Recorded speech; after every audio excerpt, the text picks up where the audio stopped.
Halo, habari za jioni.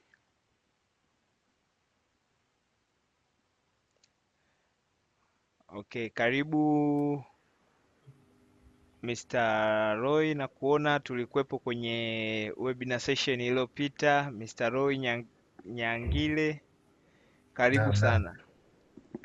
Nashukuru sana. Karibu Salome, karibu Fadhili, namwona na Janet pia.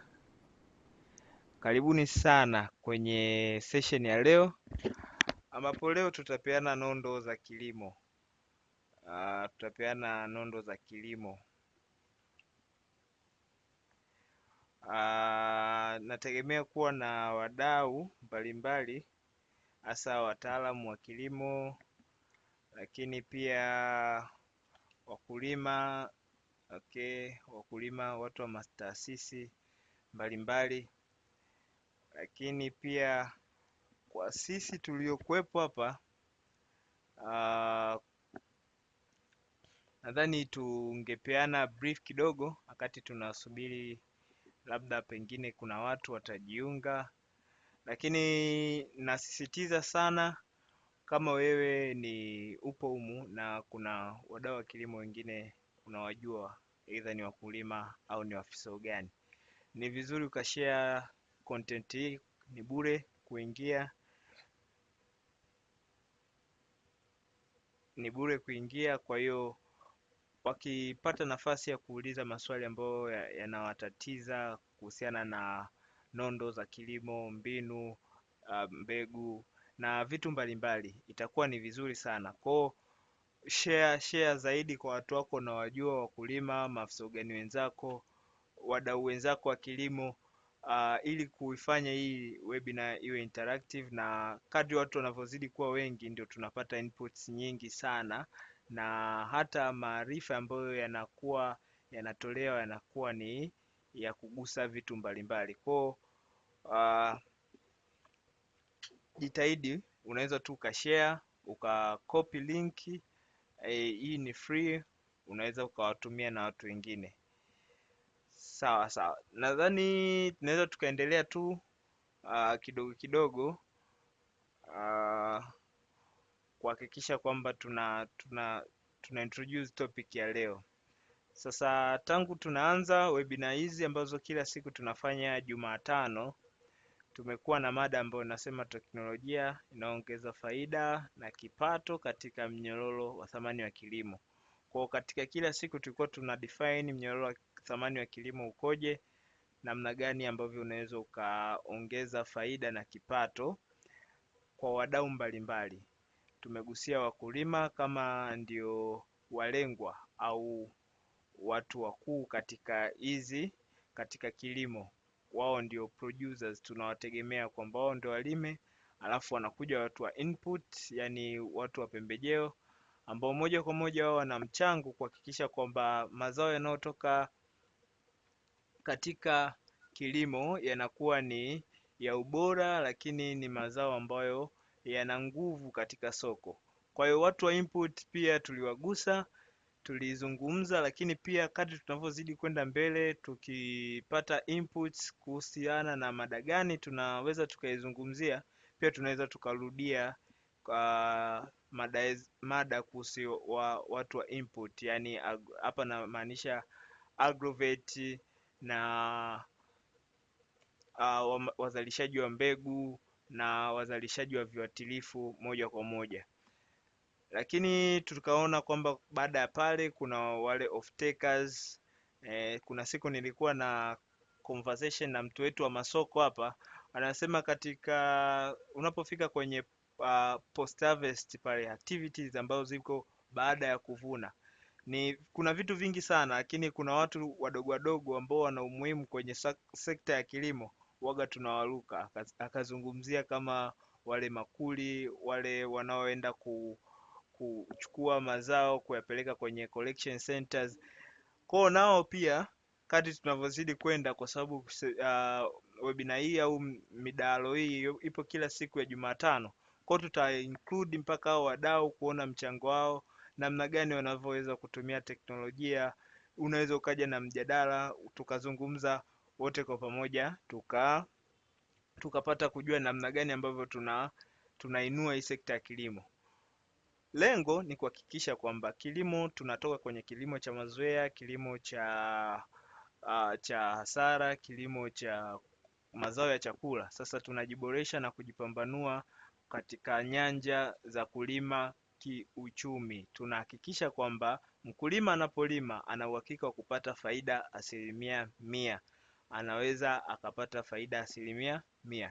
Kwa hiyo moja kwa moja tunaingia kwenye mada ya leo, ambayo mada ya leo msingi wa kuongeza uzalishaji na kipato kwa wakulima kwa maarifa ya kilimo bora. Yaani namna gani ambavyo mkulima anaweza akapata maarifa. Nikisema maarifa, mnajua ni ule ujuzi kuhusiana na kile kitu ambacho unakifanya. Namna gani ambapo mkulima anaweza akapata maarifa. Lengo ni nini hasa? Kwa sababu kumekuwa kuna garbage content nyingi sana ambazo zinaenea huko mitaani. Yaani kuna watu wengi sana ambao wanasambaza content, wanatoa elimu ambayo haina manufaa kwa wakulima. Unakuta mtu kwa sababu tu yeye ni mzoefu na kwa sababu udongo wake unasupport kitu fulani, basi amekuwa akiwashauri watu, bwana lima kwa namna hii, labda nyanya ikifika stage hii unatakiwa upige. Lakini je, unapopiga ile dawa au unapoweka kile kiuatilifu, unajua kwa nini unaweka?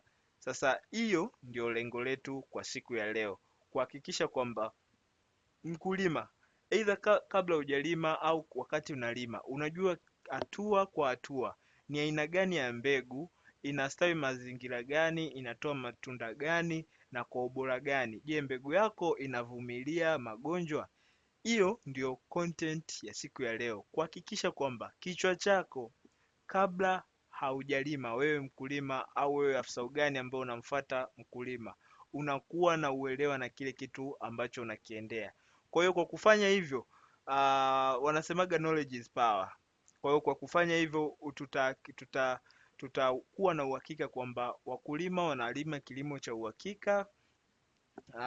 Lakini pia maafisa ugani wanatoa ushauri ambao umenyooka, yani hamna longolongo kwenye ushauri. Kwa hiyo namna gani ambavyo tunaweza tukazipata hizi contents? Sasa hapo nyuma, kabla ya kuja na ideas mbalimbali kuhusiana na teknolojia, kulikuwa kuna vitabu na majalada, machapisho mbalimbali kuhusiana na kilimo.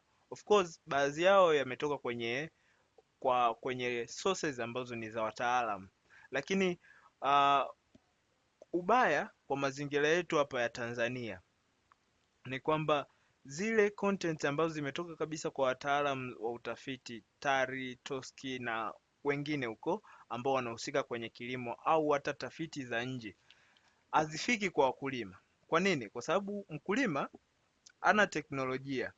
Umeona? Mkulima wakulima wengi hawatumii smartphone. Unakuta nyingi zinafika kupitia watu. Sasa yule mtu anayefikisha taarifa, wengi wao sio wazoefu wa kusoma zile taarifa na kuziinterpret, kuhusianisha na mazingira, kuzihusianisha na hali ya hewa, kuzihusianisha na mbegu na vitu vingine ambavyo vinaambatana pamoja na zile contents. Badala yake wamekuwa wakiwapotosha wakulima. Lakini muda mwingine inakuwa sio kwa nia mbaya kuhakikisha kwamba wakulima wanapata hasara, hapana. Mara nyingi huenda anafanya kwa nia nzuri, lakini yale maarifa yanakuwa sio sahihi kwa muktadha wa mkulima au kwa muktadha wake binafsi. Kwa hiyo tunajikuta kwamba kuna mkulima anapata anafanya kitu akitegemea makubwa, yani kile kitu ambacho anakifanya kimletee matokeo chanya, lakini kumbe ndio anaharibu zaidi. Sasa kwa kulitambua hilo, sisi tukaamua kugrab different resources kutoka kwenye tafiti hali ya hewa. Hapa nazungumzia hali ya hewa, wale wanaofanya tafiti za mbegu, mbinu bora. Hapa tunajua hapa kuna wataalamu wa kilimo, kwa hiyo mnaweza mkasema mbinu bora za kilimo, na hata pia magonjwa ambayo yanashambulia wadudu kulingana na zao husika. Tukajaribu kuhusianisha, je, hivi vitu vinahusianaje kwa kutumia teknolojia. Baadaye tukaja na program mahususi sana kwa ajili ya wakulima na maafisa ugani, ambao hii program itampa mkulima na afisa ugani kwanza uelewa juu ya mazingira aliyokuwa nayo juu ya zao lake, lakini pia itamsaidia kujua ni mbegu gani zipo kwenye hayo maeneo. Na hapa nikisema mbegu namaanisha zile mbegu ambazo zipo certified, au zimethibitishwa moja kwa moja kwenye mamlaka ambazo tuko nazo. Sasa kwa kufanya hivyo, hizi mbegu tukaanza kuzichambua mpaka kwenye nyanja ya matunda yanayotoa na vitu vingine ambavyo vinahusiana na mbegu. Moja kwa moja ni kuhakikisha kwamba huu mkulima anapata kitu kilicho bora kwa kusoma maarifa haya. Kuna wengine ambao wanasoma content za ambazo zinasambaa mashambani na vijijini kuhusiana na mbegu. Pengine wanatozwa hela ya kulipia hizo content, lakini sisi tumeamua kuziweka moja kwa moja kwenye mfumo, ambapo moja kwa moja wewe unaweza ukazi access as long as uko na mfumo au umejiunga katika mfumo wa Mazao Hub. Sasa leo ndio topic ya leo. Ni namna gani sasa wewe kama mkulima, au kuna umuhimu gani wa kuwa na uelewa juu ya kile kitu ambacho unaenda kukifanya? Leo ndio mada ya leo. Nadhani kwa kuwa inawagusa wote wakulima na maafisa ugani, kwa hiyo kutakuwa na session ya maswali na majibu. Kama unaona kuna kitu unasahau, unaweza tu ukaniuliza wakati naendelea kupresent, lakini kama unaweza ukahifadhi swali lako au mada yako pia unaweza ukahifadhi. Ehe, sawa. Namuona Gati Gikaro, naomba uzime mic yako ili tuweze tukaenda sawa. Asante. Sawa. Sasa nilikuwa nina introduce mada ya leo kwamba misingi ya kuongeza uzalishaji na kipato kwa wakulima kwa maarifa ya kilimo. Yaani hapa ni namna gani, uhusiano gani kati ya maarifa uliokuwa nayo na output kwenye kilimo. Leo ndio tutaenda kuzungumza hicho kitu. Sasa kama nilivyosema, kupitia Mazao Hub tunakupa maarifa ya kilimo, na kitu ambacho tunasisitiza ni kwamba kilimo ni maarifa. Yaani unachotakiwa kufanya wewe ni kwanza kuhakikisha kwamba unakuwa na uelewa na kile kitu kabla hujaenda kukifanya. Anasema, kuna mtu mmoja alisema, kama utanipa kazi ya kukata mti ndani ya siku 10, nitatumia siku 8 au 9 kunoa lile shoka. Umeona? Baada ya pale sasa ile siku moja ninaweza nikaitumia kukata mti. Kuliko uende na shoka likiwa butu, utatumia nguvu kubwa na pengine muda ambao umepewa unaweza ukauzidisha.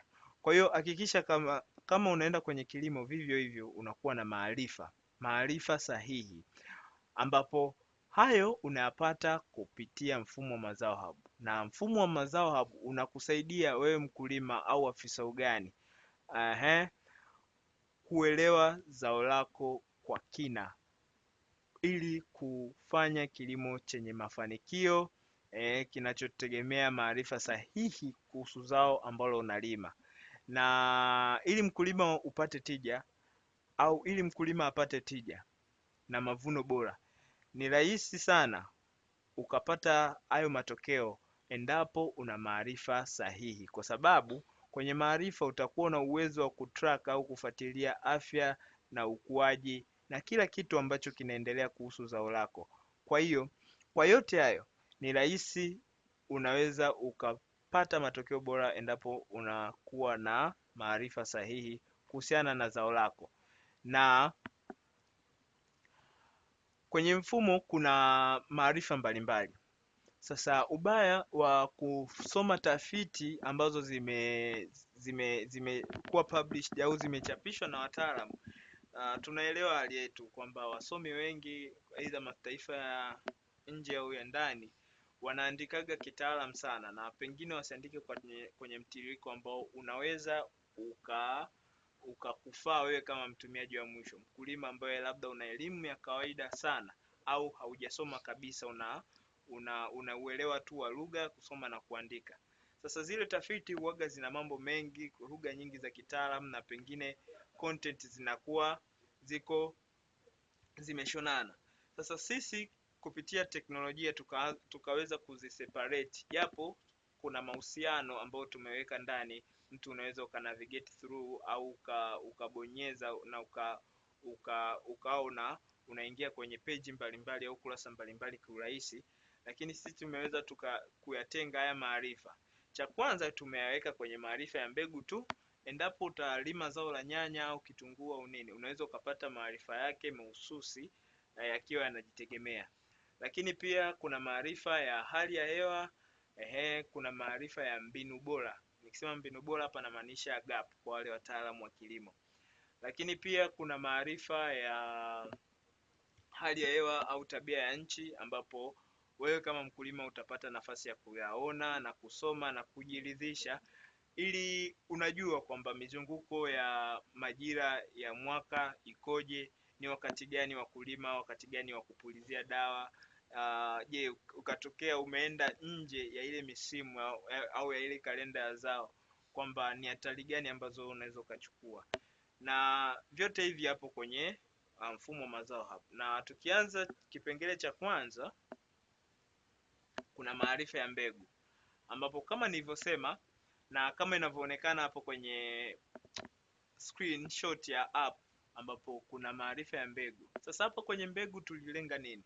Mkulima, kabla hujalima inabidi ujue aina za mbegu kulingana na zao lako. Kwa kama ni mpunga, nayo itakuwa ni kama inavyoonekana hapo, kwamba kuna mbegu za aina gani na kila mbegu ina muda wa kukomaa kwa siku gani. Je, mavuno unaweza ukapata kiasi gani kwa ekari, na je hiyo mbegu ina sifa gani? Yaani kwa nini watu walizalisha au watafiti walikuja na hiyo mbegu, na hiyo mbegu inastawi mazingira gani? Sasa hapa tunamsaidia mkulima kuchagua mbegu sahihi ili kuongeza tija na kupunguza gharama kulingana na maeneo yako. Kwa hiyo tukienda ndani kabisa, namna inavyofanya kazi ni kwamba mfumo huu unachukua mpaka location ya wewe kama mtumiaji ulipo. Kwa hiyo kwa hivi vyote unavyoviona ni kulingana na location ambayo upo. Kwa hiyo maarifa yote yalishachambuliwa kuhusiana na mbegu. Lakini pia mfumo unakupa maarifa ya mazingira, muhimu sana, kwa sababu tunajua kwamba katika mikoa yetu au mahali tulipo mazingira yanatofautiana tofauti. Mtu aliyeko Dar tofauti na mtu aliyeko nyanda za juu kusini, au walioko kaskazini, au walioko kusini mashariki. Wote tunatofautiana temperature, minuko, vipindi vya mvua, joto na kila kitu. Kwa hiyo je, mazingira yana affectije zao lako? Matokeo ya zao lako unaathiriwaje na mazingira? Hapa tunazungumzia aina ya udongo, mvua, minuko na vitu mbalimbali. Kuhakikisha kwamba endapo utalima kwa mkumbo, hakikisha kwamba unapitia kwenye mfumo wa mazao hapo, kuhakikisha ili kujipatia yale maarifa sahihi kulingana na eneo lako, ili kujua ni kilimo kipi ambacho kitafaa kwenye mazingira yako. Ni muhimu sana. Ni muhimu sana kuhakikisha kwamba unapitia maarifa ambayo yapo kwenye mfumo wa mazao hapo. Hasa hapa nazungumzia wale wakulima wa mjini. Jamani, wakulima wa mjini unasikia tu Bwana Juma analima, unamsikia Amina ana shamba. Sasa na wewe kwa kuwa umesikia na una shamba la urithi na wewe unataka uende ukapande, unashauriana, bwana, kuna mbegu hii inatoa mazingira mazuri. Kumbe mbegu zinafanya kazi kulingana na mazingira, kulingana na mazingira. Kwa hiyo hapa ni kipengele cha kuzingatia sana. Lakini pia sitapita kwenye vipengele vyote, lakini kuna kipengele hiki cha mbinu bora, yani gap. Sasa screenshot zangu zimebase sana kwenye nyanya, kwa sababu nyanya ni kilimo ambacho cha kwanza kinashambuliwa sana na visumbufu, na lakini pia kiko sensitive, ni cha muda mfupi. Kwa hiyo hii ita apply kwenye mazao mengine mengi ambayo yapo kwenye mfumo huu wa mazao hapo. Kwa hiyo unachokiona kwenye nyanya pia unaweza ukaona version yake au toleo lake kwenye zao lingine. Kwa hiyo kama ni mpunga, utaona vitu vya mpunga mahususi kabisa. Kwa hiyo hapa kwenye gap tumelenga kuhakikisha kwamba mkulima au afisa ugani unakuwa na uelewa au misingi mizuri sana ya mbinu bora za kilimo, hasa kwenye hizo mbegu au maeneo ambapo unalima. Sasa tumelenga kuhakikisha kwamba unajua njia sahihi za kupanda, nafasi, matumizi sahihi ya mbolea, namna gani ambavyo unaweza ukafanya kuepukana na magonjwa na visumbufu shambani, lakini kuongeza ubora na wingi wa mavuno. Hasa sisi kwa watu wa mjini, sisi tunajua bwana, mbegu ili yote ni kufikia tu ardhini, baadaye inakuja inaota. Kumbe kuna sayansi yake pale katikati, kwa namna ya kupishanisha miche, namna ya kuchimba urefu kutoka kwenye usawa wa ardhi kwenda chini, na kuna sayansi yake pale kulingana na mbegu ambayo umepanda. Kwa hiyo vyote hivyo vinapatikana kwenye mfumo wa mazao hapo, na kupitia mfumo huu unaweza ukasoma na ukapata uelewa mzuri sana, na kukuwezesha wewe mkulima kuwa unauelewa kile kitu ambacho unakifanya. Epuka kufanya kitu ambacho hauna idea nacho kabisa, kwa sababu hiyo inaweza ikawa ni kutupa hela. Tunasema unaweza ukawa unatupa pesa. Ukifanya kitu ambacho hauna uelewa nacho ni sawasawa na kutupa pesa. Sawa, tunaingia kwenye kipengele cha muhimu sana ambacho watu wengi tunapoteza pesa na pengine resources zetu, muda hapa kwenye kupambana na magonjwa. Kama ilivyo mazao mengine, nyanya pia inapitia shughuli nyingi za magonjwa na visumbufu, wadudu, kabla na hata ikiwa shambani. Sasa kupitia mfumo wetu tumeweza kulitambua hilo kwenye kila zao, na pia tumeweka maarifa ambayo yatakusaidia mkulima kuhakikisha kwamba unajua, yani mkulima unajua zao lako linaweza kukumbwa na magonjwa gani. Si kama mnanielewa. Kujua kabisa zao lako linaweza likakumbwa na magonjwa gani, lakini pia kuhakikisha kwamba endapo utakumbwa na hayo magonjwa, je, unaweza ukatumia viambata gani kukabiliana na hayo magonjwa.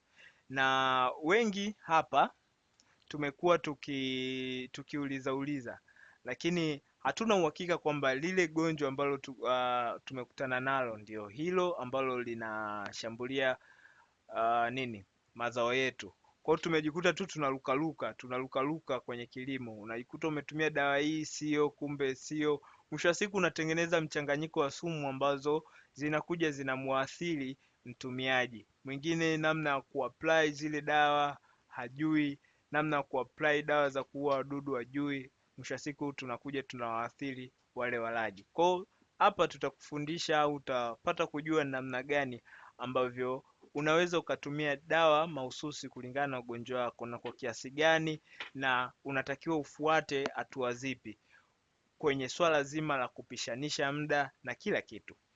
Kwa hiyo hapa itakusaidia kutambua magonjwa mapema na kuokoa zao lako, kupunguza hasara. Na kudhibiti magonjwa kwa wakati inasaidia kuongeza maisha na uzalishaji kwenye zao lako. Hapo tulikuwa kwenye kipengele cha maarifa, lakini cha muhimu sana ambacho kinaendana na mazingira ni hali ya hewa, ambapo hapo utafahamu dondoo za hali ya hewa kulingana na msimu uliokuwepo. Utapata dondoo za hali ya hewa kupitia application. Unaweza ukajiandaa na msimu wa baadaye. Kama saizi tulikuwa sehemu kwenye kongamano, la wadau wa korosho, ambapo tulizungumza mambo mengi kuhusiana na zao la korosho, ikiwemo hayo magonjwa IPM hizo, na moja ya mada ambayo ilikuwa sensitive sana ni kwenye hali ya hewa. Kwa nini? Ni kwa sababu wengi tunajua kabisa hatujui kesho, lakini ni vyema tukajiandaa na kesho, kwa sababu uh, future unaweza ukapredict. Ni rahisi sana kupredict future kulingana na data ambazo zipo na trend ya kila kitu. Kwa hiyo kwa wataalamu waliokaa wakaona kabisa kuna uwezekano wa kupredict future, ndio maana kuna mamlaka za hali ya hewa na kila kitu. Sasa sisi kupitia mashirika na mamlaka za hali ya hewa na data ambazo tuko nazo, tunaweza tukapredict dondoo za hali ya hewa za misimu ijayo, ili wewe kama mkulima unakusaidia kufanya maamuzi, ulime zao gani ambayo litaendana na hizo pressure na hiyo misukosuko ya hali ya hewa kulingana na namna ambavyo tumeona, na lakini pia kujua namna gani au ni wakati gani wa kupanda, au eneo lako linastawi zao gani. Hivyo vitu vyote unavipata kupitia mfumo wa Mazao Hub. Yaani ni katika mfumo wa Mazao Hub pekee ndio unaweza ukapata hayo yote. Sasa kwa upande wa presentation nimekamilisha hapo.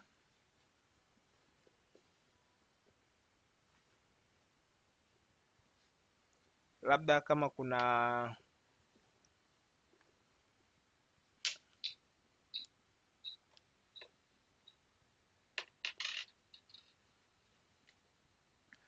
kama kuna yeyote mwenye swali, vinginevyo tutaingia kwenye demonstration.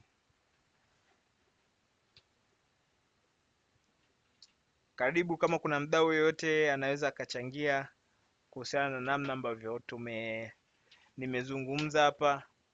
Karibu, kabla hatujaenda kwenye demonstration ambayo ni kipengele cha muhimu sana.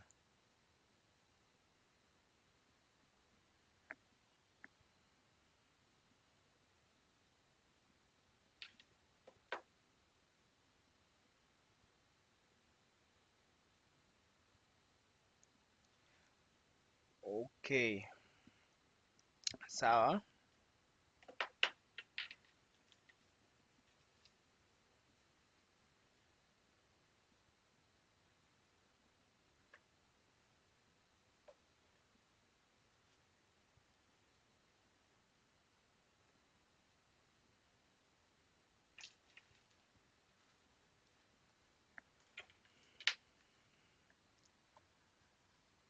Sawa sawa.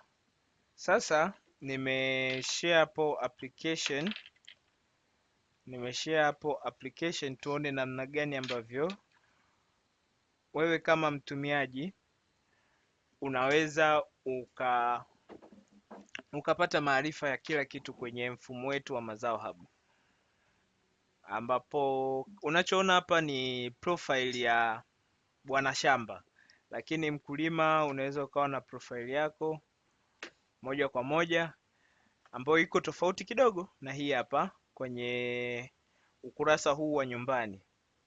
Sasa moja kwa moja kwa bwana shamba utaona hii list ya wakulima wako ambao unaweza ukawahudumia. Sasa mimi nina mkulima wangu hapa wa majaribio, anaitwa huyo hapa, ambaye huyu bwana mkulima analima nyanya. Lakini kwa wale mabwana shamba au wale wakulima ambao wapo, ukitaka kuchagua zao unabonyeza hapo chagua zao, ambao utaona list ya mazao yote ambayo yapo kwenye mfumo, na hii kukurahisishia wewe kama mtumiaji kuwa na uwanda mpana wa kusimamia taarifa zako za kilimo. Kwa hiyo unaweza ukawa na zao zaidi ya moja. Kwa mfano mimi nimechagua alfalfa, utaona linaongezeka na huduma zake utazipata kulingana na zao. Ndio maana unapokuja Mazao Hub ni lazima kwanza useme unaanza na msimu gani au zao gani. Moja kwa moja baada ya kufanya hivyo, utalichagua hilo zao lako, ambapo hapo kuna mpango wa kilimo. Nakumbuka kuna session iliyopita tulidiscuss kuhusiana na mpango maarifa. Yani hapa tunaita nondo za kilimo. Vitu vyote ambavyo vipo kwenye kilimo viko hapa, na hapa kwenye maarifa kama nilivyosema, tumefanikiwa kuyaweka kwenye makundi mbalimbali: maarifa ya mbegu, mazingira, mbinu bora, magonjwa na wadudu, hali ya hewa, tafiti na mapendekezo. Sasa leo nitaonyesha tu vipengele viwili ili sichukue muda mrefu kuwa unaelezea. Kwa hiyo nitafungua maarifa ya mbegu, tu explore namna gani ambavyo kulima unaweza ukanufaika au afisa ugani. Okay, kwenye mbegu hapa sasa unabonyeza tu hapa na unapata nafasi ya kuona hayo maarifa. Na kuelezea tu kwa kina, cha kwanza kabisa utakachopata wewe kama mkulima ni kujua aina za mbegu kama nilivyokwisha kusema, ambapo hapa kwa mfano kwenye nyanya kuna hii Roma F1, inaelezea muda wa kukomaa, mavuno, sifa muhimu za hii Roma F1. Kuna Tanya. Sasa unachoona hapa, umeona kuna hadi picha na muda wa kukomaa kama tulivyosema, na matunda yana ukubwa gani, kwa sababu kwenye nyanya hapa kuna some cases kunakuta mbegu tu inazaa, yani ile watoto wanatoka wengi, lakini kumbe ile mbegu mwisho wa siku matunda yake ni madogo madogo. Kwa hiyo inapelekea pengine matunda yako ambayo utatoa yasiwe na soko sana huko kwenye masoko. Kwa hiyo ni vizuri hapa kuchagua mbegu sahihi na kujua ni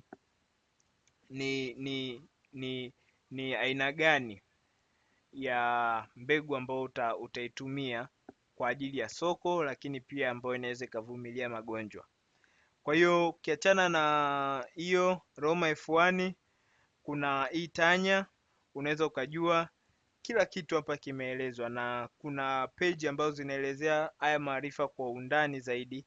Na hizi mbegu hizi ukija kwenye sehemu ya mazingira pia zimeelezewa kwamba kwenye mazingira haya tumia mbegu fulani, kwenye mazingira haya tumia mbegu fulani, na kila kitu kimeelezewa kwa picha, ili kwamba mkulima au afisa ugani huo na uwezo wa kuhusianisha picha, maandishi na mazingira yako, kujua kwamba hii ni mbegu gani, hii ni mbegu gani. Na ukiachana na upande wa application kwa wakulima, tunatoa nafasi zaidi kwa wakulima wote ambao watakuwa wanatumia application za Mazao Hub kuunganishwa na maafisa ugani, kwa sababu moja kwa moja watapata ile touch component ya Mazao Hub, kukutana na mtaalamu, daktari wa kilimo, kuhakikisha kwamba anapata ujuzi na experience, kwa sababu unaposoma tu hapa sio mwisho. Kuna ile experience ya watu ambao walifanya, wataalamu ambao wanahudumia wakulima. Kwa hiyo moja kwa moja ukiachana maarifa ambayo yameandikwa na kuwekwa hapa, unaweza ukapata maarifa kupitia maafisa ugani wetu. Lakini pia kuna mazingira. Naona hapa mazingira kidogo ina load kwa sababu ya data kuwa nyingi, lakini kuna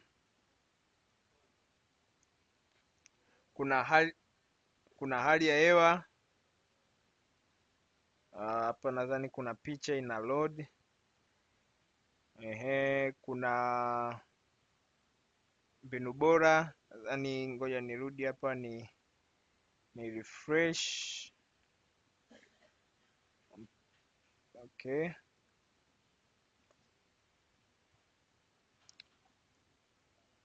Kuna mbinu bora. Naona hii imefunguka kwa sababu ya kuload kwa internet. Sawa. Hapa kwenye mbinu bora pia vile vile unaweza ukapata mbinu bora kujua kwenye upandaji wa nyanya, good agricultural practice, gap kwenye zao la nyanya zikoje. Na ukisoma hapa mbinu bora za kilimo wa nyanya, njia bora zaidi ya kulinda uzalishaji wa mazao yako pale ambapo hali ya hewa ni mbaya au inaruhusu ushambuliaji wa wadudu na magonjwa. Kulima, zingatia yafuatayo. Kwa hiyo hapa utapata nafasi ya kusoma mambo yote ambayo inakubidi uzingatie ili upate matokeo mazuri. Kwa hiyo utaona kwenye kila zao, hasa kwenye nyanya, mazao ya mpunga, mazao ya maharage, imeandikwa kiasi cha kwamba hii ni sehemu ya kukaa kabisa, kuchukua daftari na peni, kujifunza moja kwa moja kupitia Mazao Hub. Na haya maarifa unayapata bure. Cha kufanya kama ni mkulima, jisajili. Kama wewe ni afisa ugani, jiunge na sisi kwa kupitia Dr. Kilimo. Sasa hivyo ndivyo ambavyo unaweza access, yani ni kubonyeza na kusoma kama vile unavyosoma Instagram page au unavyosoma content za TikTok kwingine kote. Sasa kwa leo naomba niishie hapo kwenye mazingira, mbinu bora, lakini pia unaweza kama una application unaweza ukasoma kwenye vipengele ambavyo vinafuata. Lakini katika yote hayo ni kuhakikisha kwamba mkulima unapata content sahihi kulingana na shamba lako. Nadhani kwa kufikia hapo nikaribishe kama kuna maswali ili tuweze tukasaidizana kwa wataalamu, lakini pia wakulima ambao mko humu. Karibu.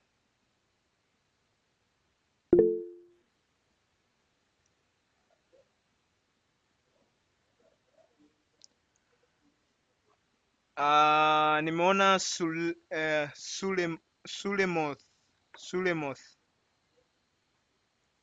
Sulemoth, nimekuona umenyosha mkono, karibu.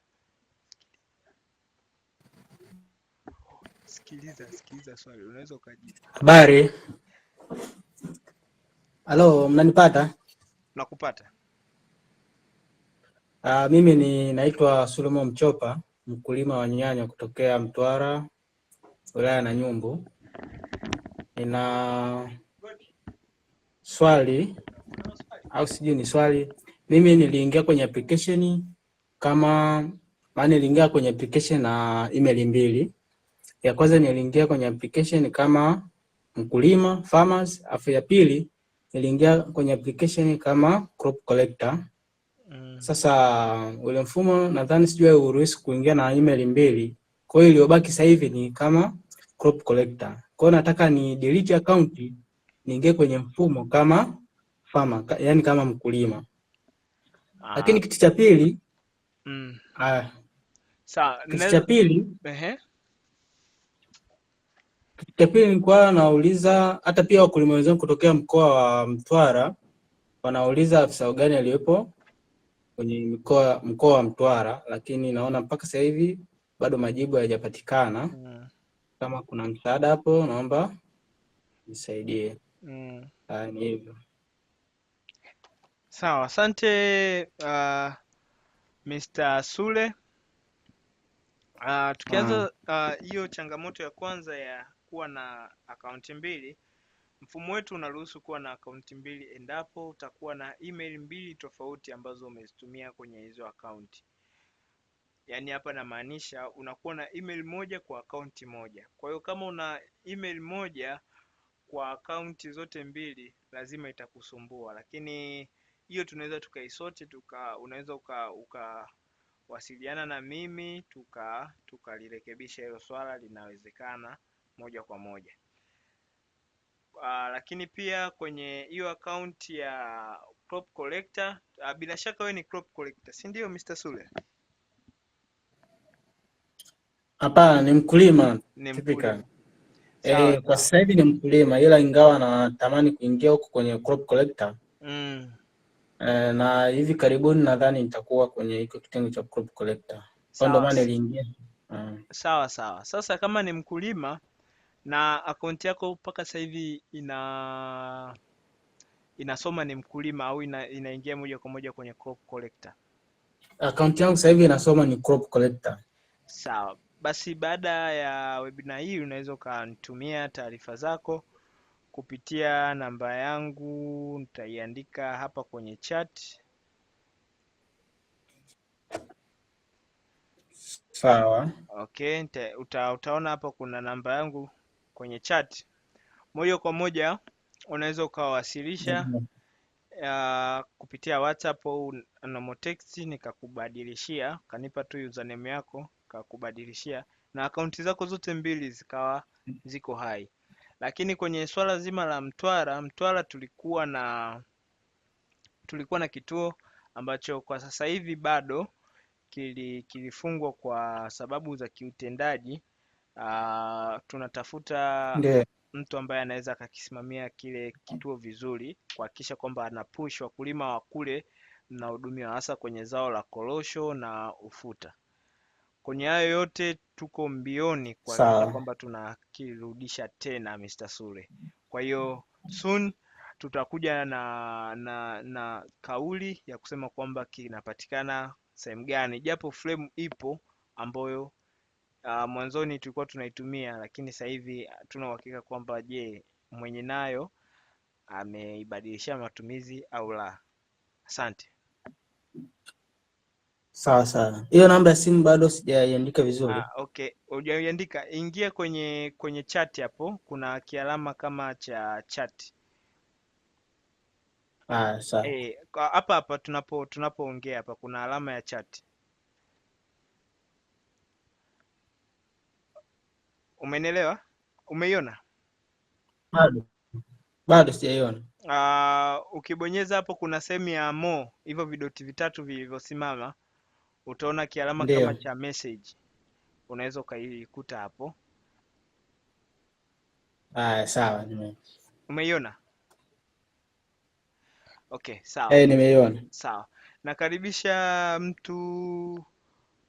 mtu mwingine mwenye swali. Okay, Mr. Gati, karibu.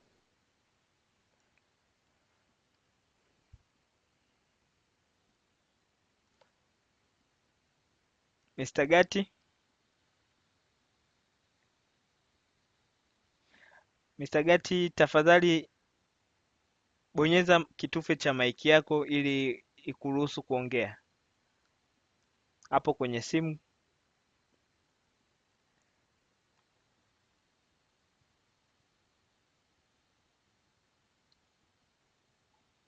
Halo. Karibu. Asante sana. Bwana, mimi kwa kweli nashukuru kwa ajili ya somo la leo. Kimsingi sio kwamba nina swali, lakini nahisi kama nimechelewa. Ndio. Raia fear of missing out. Lakini kimsingi haya masomo na hii application na namna ilivyounganishwa, sijui kwamba inafikia watu wengi kiasi gani, kwa sababu mimi ninavyojaribu kuiangalia, ikiwa intentionally ni kwamba iwaunganishe wakulima wote, huyu mkulima aelewe anatakiwa kulima wapi, muda gani, sijui kama imeenda kwa upana kiasi gani. Lakini ikiwa mkulima huyu ameunganishwa au kwanza amepatiwa elimu, ameelewa, alafu akaunganishwa, alafu soko, maana shida kubwa iko kwenye soko. Watu wanalima, lakini pia pamoja na kwamba wanalima, ubora wa kilimo hiki wanachokifanya wengi hatulimi kwa ubora. Kweli. Kwa mimi ninachoshauri ni kwamba itakavyowezekana, ndio, kama ni kushare kwenye magrupu whatever, maana mimi msingi nilipata nadhani WhatsApp, nilipata Facebook, Facebook. Sawa. Kwa hiyo itakavyowezekana, nadhani kwamba tukiforecast kwa miaka, mimi nimechukulia minimum kasema kwa miaka miwili ambayo ni effectively hii kitu ikaenda vizuri, tutakuwa na wakulima bora kwa wingi unaotakiwa. Lakini nyie wataalamu, kadri inavyowezekana muunganike. kama alivyosema huyo ndugu yetu sio kutoka Mtwara. Maana yake ni kwamba tunaweza tukakuta tuna wakulima wengi ambao tumeisha ingia kwenye mfumo, lakini nani wa kutusaidia kwenye maeneo yetu yale ambayo tunataka kuinvest, ikawa hakuna hawa maafisa ugani. Ndio. Haimaanishi kwamba hawapo, lakini hawajaingia kwenye mfumo ili kwamba watambulike. Mimi ninapomuona kama labda wanaweza kaonekana kwa majina, kama ni kwa namba za simu, nione mtu ambaye anaweza kumkimbilia kwa haraka. Sawa sawa. Kwa hiyo niombe kwamba mfocus kwa namna hivyo. Naamini kwamba kwa miaka miwili nao kuja, kama kweli tutaenda kwa trend hii, huenda tukawa sehemu nyingine ambao hata kama sio kuuziana sisi wenyewe kwa Tanzania, inawezekana tukawa tumeifanya zaidi kwenda nje ya nchi. Sawa sawa. Asante sana. Asante sana Mr. Gadi.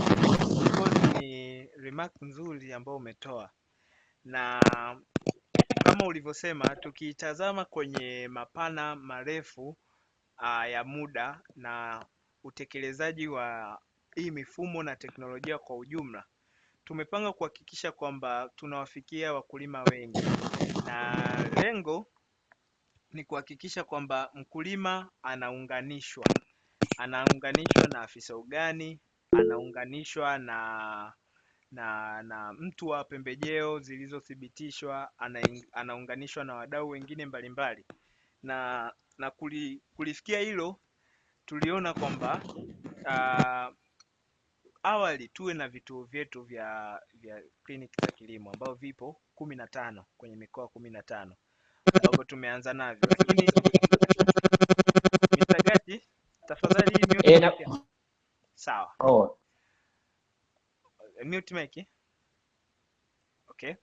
Kwa mikoa 15 ambapo hapa tukatanua, lakini sasa tukaona peke yetu hatuwezi, kama ulivyosema, inabidi tufikie wakulima wengi, na hii mentality induce kwa watu wengi zaidi. Kwanza wakulima au maafisa ugani ambao hao ndio chanzo cha matokeo kwa wakulima, lakini pia wakulima wenyewe kuinduce mentality ya kwamba wakulima waendelee kufikiria kibiashara, wasilime kama kawaida.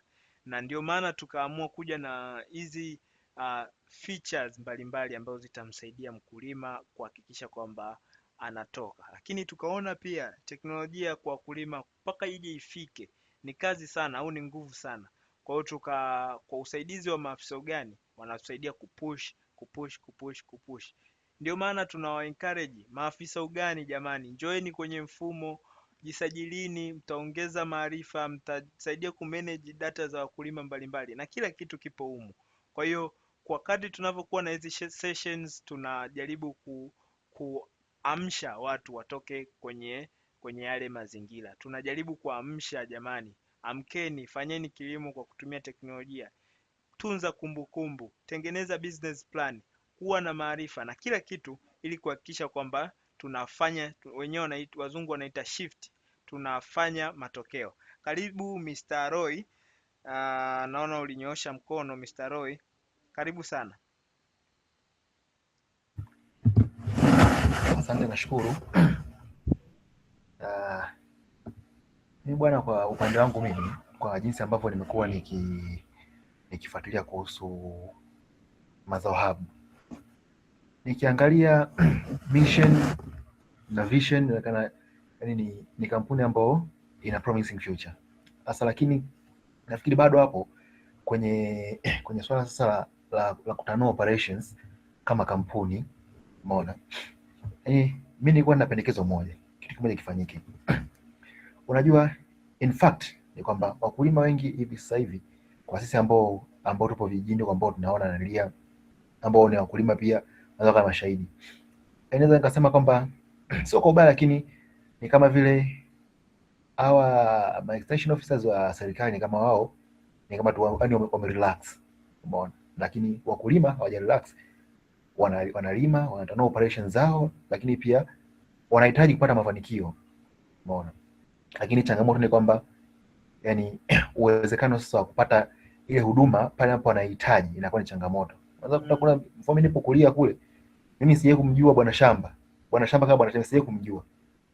Umeona, sasa nafikiri hiyo hapo ni kwa sababu tu yani unajua vitu vya serikali ni kama tu mtu anaamua kwamba tu vyote vile, lakini kama mazao hub, kutokana na vision ambayo mmekuwa nayo, umeona mnatengeneza mifumo kama hii, mnaingia gharama na nini, mimi nafikiri nyie, yani kwa mimi ninavyoona tu vision ni kwamba ni kuwafikia wakulima wengi kadri iwezekanavyo. Ndio. Nafikiri ndio nipo sahihi. Ndio. Na kuleta impact kwa wakulima, kwa mkulima mmoja mmoja na kwa jamii kwa ujumla. Sasa kwa mimi ninavyoona hili swala, yani kama kampuni kuna haja sasa tukaamua kwamba kama kampuni labda mkaajiri ndio sawa, mnajaribu kukulia kutumia mpaka wale wanalia wa serikali, lakini tuambie tu black and white kwamba tu sawa, lakini kuna haja ya kuwa kampuni kama kampuni ikawa ina extension officers wake wenyewe kabisa, umeona, kwamba mtu anatoa kata mbili, umeona akafikisha huu ujumbe kwamba kuna kampuni ya Mazao Hub inasaidia hivi 1 2 3, umeona. Mimi nafikiri tu wakulima wengi wangehitaji huduma zetu sisi kama Mazao Hub, lakini hana exposure, umeona, yani kama information gap. Sasa mimi nafikiri na hapo kama tutanua operations tuwafikie watu wengi zaidi, lakini pia tufanye kama kampuni kuwe kuna outreach, umeona. Kwenye outreach huko sasa urahisi wake ni kuwatumia mfano mabwana shamba wa sasa ambao ni wa serikali. Wao unaenda outreach sehemu, unaenda mnawatumia wao, umeona, mnawatumia wao wanajua kuwapata wakulima. Ukienda wewe wakulima huwezi kuwapata, ila wao wanajua wakulima wapate wapi na mkulima nani akiexpose hiyo akiintroduce hiyo elimu kwake atarespond haraka, umeona. Lakini pia wao pia kwa upande mmoja au mwingine watafurahia kwa sababu wanaona kama mnawapunguzia kazi, lakini mdau hapo hivyo mnapokuwa mnaendelea mnazidi kuingiza wakulima wengi zaidi kwenye mfumo, mnaongeza traffic za mfumo, umeona. Mfumo unaleta watu wengi, mwana activities zinaendelea, dashboards zinakaa vizuri, umeona. Na hapo ndio pia hapo kampuni inakuwa inafanyaje, inazidi kuwa trusted kwa sababu inaongeza namba ya watu ambao inahudumia. Hata kama kesho nishukuru kama mnaandaa proposal labda vinyata hata kwenye organization yote hizi za kimataifa, IMF, FAO nini huko, umeona, yani itakuwa rahisi kwenu kwa sababu bwana, sisi hapa tuna 1 2 3, nyie mnawafikia wakulima kwa kiasi gani?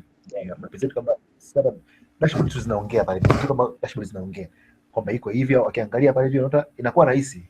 Unajua, najua ni ngumu kutanua operation kwa kampuni ambayo ni ya private ambayo haiko funded na serikali, umeona. Lakini uhalisia ni kwamba wakulima wengi wanahitaji huduma, umeona, na huduma huko hivyo sengine bwana shamba wapo, wengine hawapo, lakini hata walipo bado yani ni kama relax. Lakini sisi kama kampuni sasa tukatumia hiyo gap hiyo, umeona, kwa sababu tushagundua kwamba wapi kuna gap. Sasa kwenye gap hapo hivyo nafikiri itakuwa ni vizuri zaidi kwenda kuziba hiyo gap. Mimi sidhani kama kuna wakulima atakataa mtu kutoa labda shilingi ngapi, nafikiri ile milioni ile imesema kwamba kama shilingi 20,000 au 30,000 kwa sample moja kwa ajili kumfanyia soil testing.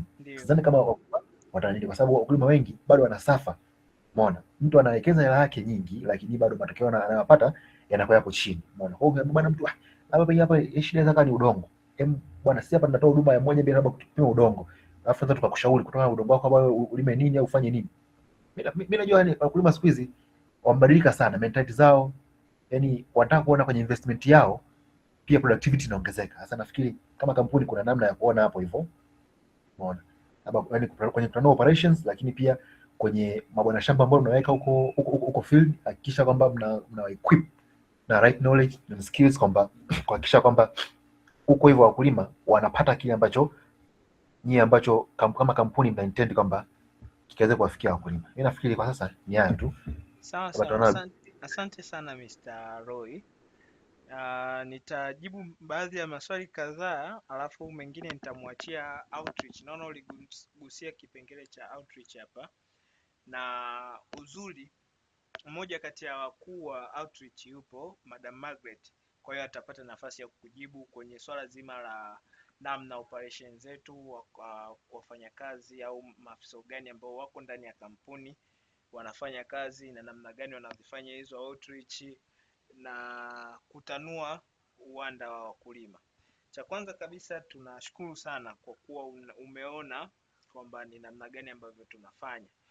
kama ulivyosema, maafisa ugani wapo wa kampuni nyingi ikiwemo wa serikali, lakini sisi lengo letu tumepanga sana kujikita kwenye kutoa hizi huduma za ugani kwa data, na hiyo ndio taswira yetu, kuhakikisha kwamba tunatoa huduma za ugani kisayansi. Ndio maana hata kuna baadhi ya campaigns tunasema kwamba sisi tuna kliniki za kilimo. Wengine wanaweza wakawa tuna agrovet shops na nini, lakini sisi tuna kliniki za kilimo ambapo humo kuna maafisa ugani ambao wako na kampuni, na kwa kufanya hivyo tunaweza tukafikia wakulima wengi na kuwaingiza kwenye mfumo, matokeo yake kuwa na dashboard ambayo imeshiba kama ulivyosema. Na hivyo tuna programs nyingi, naomba nisizungumzie, lakini Margaret, kama uko sehemu nzuri Margaret.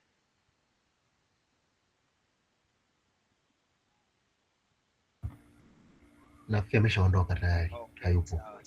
Sawa, naweza nikajibu kwa ajili yake, lakini kama ulivyosema, sisi tuna outreach programs na tuna maafisa ugani walioajiliwa ndani ya kampuni, ambapo hao wanahusika moja kwa moja na kuwahudumia hand to hand. Na kwenye mfumo wetu sisi wa mazao au namna ambavyo tuna operate kwa namna mbili. Tuna operate kwa teknolojia, lakini kwa touch au tunasema mkono, yani tunamaanisha ile physical part of the company, kwamba tuna maafisa gani ambao wanatumika kupitisha ile teknolojia ambayo tuko nayo kuiapply kule shambani, kwa sababu tukiwa tuna teknolojia, wakulima hawana smartphone, hatutaleta matokeo chanya. Kwa hiyo tunao maafisa ugani, na hao wanaongozwa moja kwa moja na kitengo cha outreach au technical team kwenye upande wa shambani, ambapo kunakuwa na outreach programs za farmer to farmer, farm to farm, na nyingine nimeisahau, ambapo hapa lengo ni kuhakikisha kwamba tunaongeza ile reach ya wakulima, tunatoa zaidi elimu kwa wakulima, na kuhakikisha kwamba kile ambacho tuko nacho sisi watu wataalam tunakipitisha moja kwa moja kwa wakulima na kinawafikia vilivyo. Na huduma zetu hizi tunazozifanya, Mr. Roy, tunazipima. Kila afisa ugani ambaye yupo kwenye kampuni au wamepewa teknolojia na mazao kwa ajili ya kufanya kufanya hizi huduma za kitaalam, tunampima in terms of performance. Sio tu kwa maafisa ugani, hata zile input ambazo mkulima atanunua kupitia mfumo wetu tunazipima performance kupitia mfumo. Kila kitu tunachokitoa kama sehemu ya huduma kama mazao tunapima na service yake. Wangapi wanatumia, wangapi wamepata matokeo, mwisho wa siku kuja na ripoti ambazo tunaweza tukazitumia kufanya recommendation kwa wakulima. Yani kile ambacho tunakikusanya tunakitumia kurudisha majibu au mapendekezo kwa wakulima kuhusiana na namna ambavyo kinafanya kazi. Sasa hii inatusaidia kuongeza ufanisi zaidi katika utendaji wetu wa kazi, lakini pia kuhakikisha kwamba huduma ambazo zinawafikia wakulima ni zenye ubora wa hali ya juu. Kwa hiyo kwenye upande mzima wa wakulima iko hivyo, lakini pia tunatambua kwamba hatujafanikiwa kufika sehemu kubwa ya Tanzania. Ndio maana tukaanzisha program kufanya kazi na maafisa ugani binafsi, maafisa ugani wa serikali na mwingine yoyote ambaye atataka kutumia teknolojia. Ndio maana tuna session kama hizi ambazo zimelenga kuweka awareness. Pengine na hapa ambapo tunaweza tukazungumza, pia tunaziweka YouTube, tuna mafunzo mbalimbali kuhakikisha kwamba tuna penetrate. Na nashukuru sana Mr. Gati, umesema kwamba umeona linki Facebook, ambapo tunaamini kwamba zile mbinu zetu ambazo tunatumia kupenya basi zinawafikia walengwa, na mwisho wa siku kama hivi umejiunga, na tumaini utakuwa ni mdau mwaminifu kufikisha ujumbe na kwa watu wengine. Kwa tunajitahidi kwa namna hivyo, tunakusanya namba kubwa ya wakulima, tunawakabidhi maafisa ugani ambao wapo kwenye hao mikoa, na kama kwenye hao mikoa tujafika hiyo kata, wale maafisa ugani ambao wapo wamepewa teknolojia pia tunawakabidhi moja kwa moja kuhakikisha kwamba huduma za kitaalam tunazifikisha. Na tumaini nimeongea vingi na ndani yake humo nimejibu swali lako, si ndio Mr. Roy? Nashukuru, sababu pia nafikiri nipata kujua zaidi kuhusu jinsi gani ambavyo huduma zetu zinakuwa zinakwenda. Kwa hiyo nashukuru kwa hapo, lakini kama kuna lolote tukaongea baadaye, yaani nikajua zaidi kuhusu nyie operation zenu. Sawa. Nilikuona Gati umenyoosha mkono, karibu kama kuna lolote, lakini muda wetu umetuacha dakika 2. Karibu kwa yoyote. Okay. Pengine mnaweza mkajua labda niko mwenyewe tu na vingine hivyo, lakini tuna maafisa ugani wengi ambao kwa muda huu tuliweka ili kulingana na huduma ambazo tunazitoa kwa shambani. Baadhi ya maafisa ugani tunaweza tukawa nao huku, ikiwemo Margaret, tunamwona Fadhili, nilimwona Salome, yes nadhani upo. Kwao ni baadhi ya maafisa ugani ambao wapo wanapata muda, wanakuwa wanajoin kusikiliza, kujibu maswali na kutoa ushauri na comments kuhusiana na nini. Tuna wataalamu wengi, tunakaribia timu yetu tuko zaidi ya 20 wataalamu wa kilimo ambao hao wako field wanafanya kazi, lakini tuna wale ambao wapo juu kwa ajili ya kusimamia hizi data za kilimo, kusimamia data za pembejeo. Tuko nao wengi, na mimi ninaongea natumaini wengi amnijui, naitwa Gabrieli Zawadi. Mimi ni msaidizi wa masuala ya kiufundi au ya mfumo. Kwa hiyo kwa changamoto yoyote tunaweza tu tukawasiliana. Wengi tuko kwenye magroup, uwaga mara nyingi bosi ananitaga au na kujibu direct, wengi nimewafuata inbox. Lakini yote kwa yote, msisahau kutufuatilia kwenye mitandao yetu ya kijamii, Instagram Mazao Hub, link www.mazaohub.com. Hiyo ndo official website yetu, lakini pia tuna hiyo mazaohub.agclimate.com. Kama una account tayari utaingia mazaohub.co.tz, unaweza ka access mfumo wako kwenye kompyuta au kwenye website, na vyote hivyo utavipata moja kwa moja. Masuala ya usaidizi, namba nimeacha kwenye chat au kuna namba nyingine iko hapa. Naona kwa muda wetu tunaweza tukaendelea na shughuli zetu. Asanteni kwa kuhudhuria webinar yetu. Naahidi Jumatano ijayo saa 11 kutakuwa na mada nzuri sana kwa wadau wa kilimo, hasa wakulima, kuhakikisha kwamba unapata hizi nondo zinazoweza kusaidia kwenye kilimo. Asanteni sana.